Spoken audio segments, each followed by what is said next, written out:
Hello everyone, welcome to our YouTube channel. And आज की video में हम जानेंगे इंडिया के सबसे पुराने सीरियल किलर के बारे में। ये बात हो रही है 1960s की, जब अचानक से ही भारत के दो बड़े शहरों में सीरियल किलिंग्स होने लग जाती हैं। ये दो बड़े शहर थे मुंबई और कलकत्ता। जैसे कि मैंने बताया कि इन सीरियल किलिंग्स की शुरुआत हुई थी 1960s में, तो 1965 से ये शुरुआत होती है एंड चलती है 1968 तक। सो ये जो सीरियल किलिंग्स है दो फेज में होती है, phase 1 of serial killings and phase 2 of serial killings. जो फेज 1 ऑफ सीरियल किलिंग्स है वो मुंबई में होती है and phase 2 of serial killings है वो कैलकाटा के बाद मुंबई में होती है। सो बेसिकली ये दो बड़ी सिटीज इन्वॉल्व है। क्या थी पूरी स्टोरी, हम सब कुछ इस वीडियो में डिस्कस करेंगे। सो 1965 में मुंबई के आउटस्कर्ट्स में और झुग्गी झोपड़ियों में रहने वाले लोगों की अचानक से मौतें शुरू हो जाती हैं, मर्डर्स शुरू हो जाते हैं। एक के बाद एक ये गरीब लोग मरने लगते हैं एंड पुलिस वाले ये नहीं सोच पाते हैं कि कौन इन सभी को मार रहा है। पहले ये चेक किया जाता है कि कोई आपसी झगड़ा तो नहीं है, किसी से दुश्मनी तो नहीं है, बट ऐसा कुछ भी सामने नहीं आता है। एंड पुलिस समझ नहीं पा रही होती है कि जो भी पर्सन है जो इन सभी लोगों को मार रहा है उसका मोटिव क्या है, क्यों ये ऐसी हरकतें कर रहा है। क्योंकि जो झुग्गी झोपड़ियों में रहने वाले लोग होते हैं वो बड़ी मुश्किल से एक दिन का खाना अपनी एक दिन की मेहनत से इकट्ठा कर पाते हैं। तो उनके पास ऐसे बहुत सारे पैसे या बहुत सारी संपत्ति तो नहीं होती कि उनसे ली जा सके या उनसे कोई दुश्मनी करी जा सके। तो ऐसी कोई भी बात नहीं थी कि कोई दुश्मनी हो, किसी से झगड़ा हो, किसी से लड़ाई हो, बट फिर भी एक एक करके ये लोग मर रहे होते हैं। शुरुआत में पुलिस इन डिफरेंट केसेस को कनेक्ट नहीं कर पाती है, बट धीरे धीरे जब ये केसेस बढ़ने लगते हैं तो पुलिस को भी ये समझ में आता है कि नहीं, ये सीरियल किलिंग्स है, एक के बाद एक मौतें हो रही है और बिल्कुल सेम पैटर्न से हो रही है। जब कभी भी ये झुग्गी झोपड़ियों में लोग सो रहे होते हैं, चाहे वो फुटपाथ हो चाहे वो झोपड़ी हो, तो सोते वक्त ही मतलब रात में ही इस तरीके के क्राइम्स किए जा रहे थे। मतलब जो ये अटैक थे वो स्पेसिफिकली रात को किए जा रहे थे जब वो लोग सो रहे होते थे। जब जिन भी विक्टिम्स की मैं बात कर रही हूँ वो सभी के सभी सो रहे थे एंड तब उनके ऊपर अटैक किया गया एंड उनकी बॉडीज को देख के ऐसा लगता था कि किसी हेवी ऑब्जेक्ट से उन पे वार किया गया है एंड इसकी वजह से ही उनकी मौत हुई है। बहुत ही बुरी हालत हो गई थी। मुंबई में लोग शाम के बाद अपने घरों से निकलना बंद कर चुके थे एंड उनको बहुत ज़्यादा खौफ होने लगा था इस सीरियल किलर से। जो सीरियल किलिंग्स थी लगभग 19 मौतें इन सीरियल किलिंग्स में हुई। 19 मौतें एक बहुत ही बड़ा अमाउंट है। वो 19 लोग बिल्कुल ही निर्दोष थे, उन्होंने किसी का कुछ भी नहीं बिगाड़ा था, बट फिर भी उन्होंने अपनी जानें गंवा दी सिर्फ और सिर्फ एक सिरफिरे सीरियल किलर की वजह से। एंड अचानक से फिर ये सीरियल किलिंग्स बंद हो जाती है। 1965 में शुरू होती है मुंबई में एंड 1966 में बंद हो जाती है। तो मतलब एक साल के अंदर अंदर 19 लोगों की जानें चली जाती हैं। बहुत सारे इन्वेस्टिगेशंस चल रहे होते हैं। जो मुंबई पुलिस है वो बहुत मेहनत कर रही होती है इस इंसान को पकड़ने की जो ये सीरियल किलिंग्स कर रहा होता है। बीच में तो ऐसी भी अफवाह आने लगी थी कि ये किसी इंसान का काम नहीं हो सकता है, कि हो सकता है कि कोई भूत प्रेत या आत्मा है जो वो इन लोगों को मार रही है। बट अचानक से ही एक दिन रात को एक आदमी पुलिस को यूं ही रास्तों में घूमता हुआ नजर आता है। इन खौफ इतना ज्यादा था कि कोई भी रात में अकेले इस तरीके से घूमता ही नहीं था मुंबई की सड़कों में। पुलिस उसे पकड़ती है और उससे पूछताछ करती है। उसके पास कोई भी वेपन नहीं होता, उसके पास कोई जवाब नहीं होता है कि इतनी रात को वो रास्तों में क्यों घूम रहा है। पुलिस एक थोड़ा सा बैकग्राउंड चेक करती है, उसे नहीं रहा होता है कि ये कोई सीरियल किलर हो सकता है, तो पुलिस उससे थोड़ी सी पूछताछ करता है और छोड़ देता है। बट एक चीज जरूर ऐसी मिलती है उस इंसान के पास से, वो छोटी सी डायरी। उसमें 2 शब्द लिखे हुए थे, खत्म और खल्लास। ये वर्ड्स देख के पुलिस वालों को थोड़ा सा डाउट जरूर होता है, बट वो बहुत ज्यादा सोचते नहीं और उसे डांट के वहां से भगा देते हैं और कहते हैं कि एक साइको किलर यहाँ पे घूम रहा है, तुम रात में ऐसे घूमते हुए देखोगे तो तुमको जरूर मार देगा, तो तुम जाके अपने घर में आराम करो, रात को इस तरीके से मत घूमो। 1965 के बाद 1966 आते आते 19 मौतें होती हैं। इसके बाद अचानक से ही ये मौतें रुक जाती हैं। इसके बावजूद भी पुलिस के हाथ कुछ भी नहीं आता है। बस ये पता होता है कि जितने लोगों की मौतें हुई है वो जरूर एक इंसान ने करी है, क्योंकि जो मारने का तरीका था, जो मोडस ऑपरेंडी था, वो बिल्कुल सेम था। हर एक बॉडी में एक ही तरीके की इंजरीज थी और देख के ऐसा लगता था कि उन पे किसी मजबूत और वजनदार चीज से वार किया गया है। सो इस तरीके से पुलिस बहुत मेहनत कर रही होती है, बहुत लोगों से पूछताछ कर रही होती है, रातों में बहुत ज़्यादा पेट्रोलिंग होती रहती है ताकि ये पता लगाया जा सके कि कोई भी जो सस्पिशियस इंसान है उसको पकड़ सके और इन्वेस्टिगेशन कर सके। इसके अलावा क्राइम सीन से कोई एविडेंस भी नहीं मिल रहे होते हैं कि कोई फुटप्रिंट मिल जाए, फिंगरप्रिंट मिल जाए या कुछ इस तरीके की एविडेंसेस मिले जिसकी वजह से पुलिस उस आदमी को पकड़ सके। इसके बाद ये जो सीरियल किलिंग्स है अचानक से कलकत्ता में होने लगती है। Same method and same profile of victim profile कैसी, जैसे कि मैंने बताया था, जो झोपड़ियों में रहने वाले गरीब लोग, सो यही ही उनके विक्टिम बनने लगे थे कलकत्ता में। वो सारे लोग जो अपनी झोपड़ियों में सोया करते थे, वो सारे लोग जो फुटपाथ पे सोया करते थे, एक एक करके उनकी भी जाने जाने लगी एंड टोटल 23 लोगों की जाने गई। तो ये फिर 1968 तक चला। 1968 तक आते आते 23 लोगों की जानें जा चुकी थी।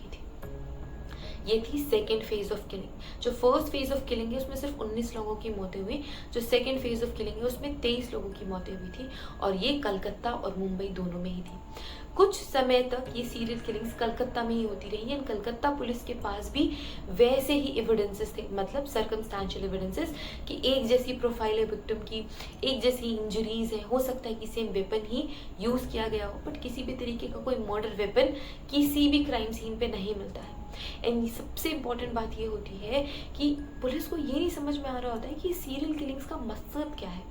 पुलिस जो भी इंसान इन गरीब लोगों को मार रहा है वो चाहता क्या है, उसका मन क्या है। पुलिस बहुत ज़्यादा मेहनत करी होती है एंड इसके बाद सीरियल किलिंग्स फिर से शुरू हो जाती है मुंबई में और इस बार मुंबई पुलिस ने यह ठान लिया होता है कि इस सीरियल किलर को पकड़ के ही रहेंगे एंड एक स्पेशल टीम बनती है सीआईडी की टीम बनती है और एक बहुत ही मैसिव मैन हंट शुरू किया जाता है एंड सबसे पहला लीड मिलता है मुंबई पुलिस को एक क्राइम सीन से ही, जहाँ पे एक मर्डर वेपन छूटा हुआ मिलता है। वो थी एक लोहे की रॉड।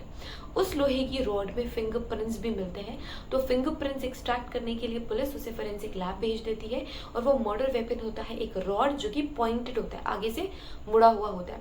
उसे देख के ऐसा लग रहा था कि इसे स्पेशली बनाया गया है क्योंकि जो नॉर्मल लोहे की रॉड होती है वो सिंपल और स्ट्रेट होती है, बट इसे एक स्पेशल तरीके से डिज़ाइन किया गया था।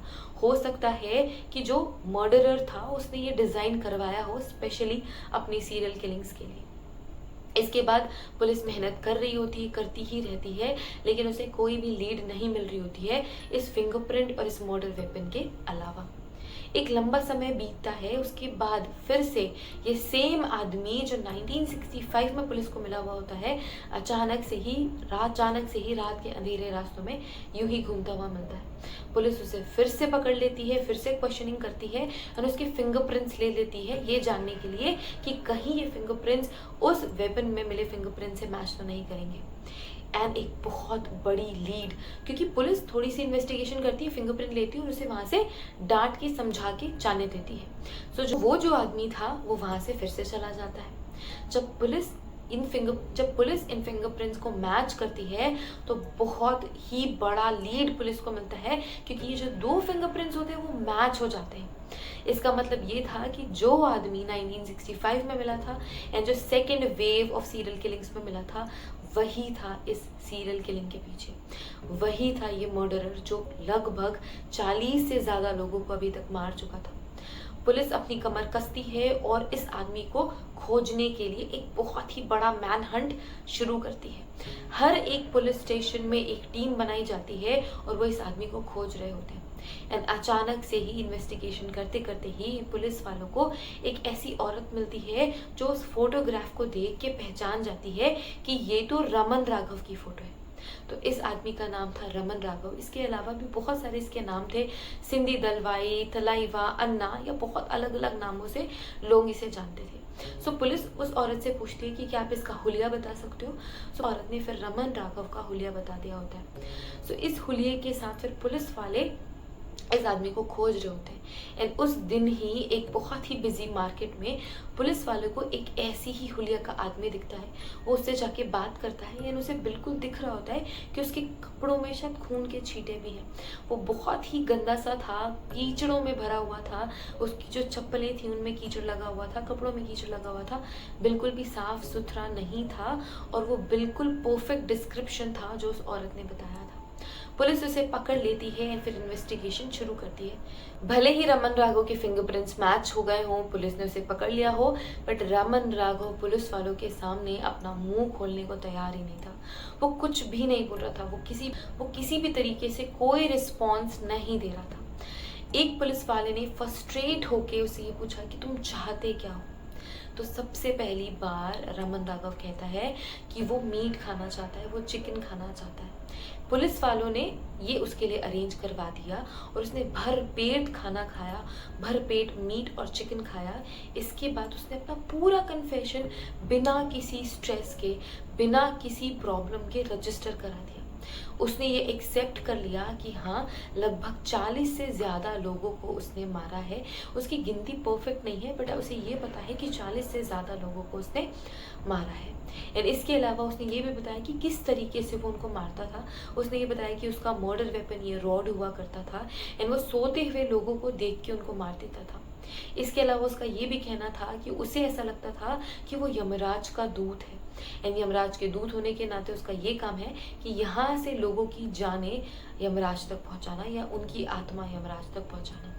सो उसकी बातों पे जो पुलिस वाले हैं यकीन नहीं कर रहे होते हैं कि इतने आराम से कोई इंसान कैसे बता सकता है कि उसने 40 से ज़्यादा लोगों को मारा है। पुलिस वालों को ये शक ज़रूर हो गया होता है कि ये आदमी मेंटली स्टेबल तो नहीं है, फिर मेंटली साउंड तो नहीं है, क्योंकि इसके लिए एक बड़ा पॉइंट ये भी था कि उसके पास कोई प्रॉपर मोटिव नहीं था, उसके पास कोई खास कारण नहीं था इन 40 लोगों को मारने के लिए। सो यहाँ से ये चीज़ समझ में आती है कि हो सकता है कि रमन राघव किसी मेंटल इलनेस की वजह से ऐसे स्टेप्स ले रहा हो। उसका मेंटल असेसमेंट किया जाता है एंड फिर ये पता लगता है कि रमन राघव एक बहुत ही लंबे समय से साइकोलॉजिकल सिजोफ्रेनिया से जूझ रहा है। सिजोफ्रेनिया एक दिमागी बीमारी है जो कि एक अलग ही दुनिया क्रिएट कर देती है। ये लोग जो कि सिजोफ्रेनिया से पीड़ित होते हैं, सिजोफ्रेनिया से जूझ रहे होते हैं, वो एक अलग ही दुनिया में जीते हैं, एक अलग ही पर्सनालिटी उनकी होती है एंड ऑफ कोर्स उन्हें ये नहीं समझ में आता है कि जो वो कर रहे हैं वो गलत है।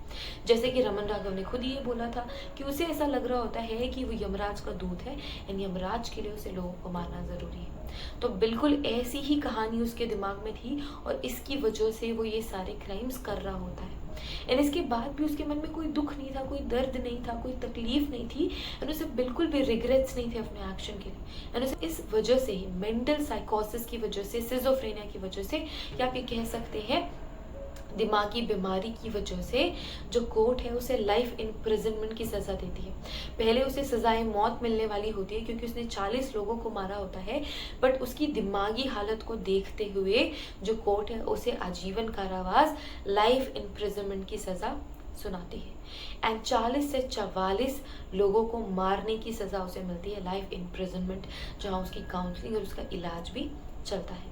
यानी एक लंबी बीमारी की वजह से ईयर 1995 में रमन राघव इस दुनिया से चला जाता है, उसकी मौत हो जाती है।